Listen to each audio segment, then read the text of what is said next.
We get this call all the time where we will send a brand new clutch out to a customer. They will go to put it on and it will not line up with the posts on the inside of the 300 or their Model 100 because it goes on exactly the same way. The call usually goes like this: hey, something's wrong with the clutch, it won't fit on there. And if you look, this clutch is indeed not fitting on. The reason why that is during the shipping process, this will bounce around a little bit and it will unalign these holes that everything is meant to set up on. So all you have to do is take your clutch, have a look at it,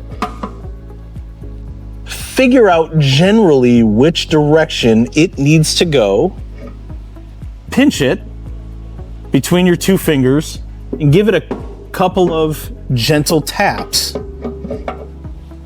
on the table.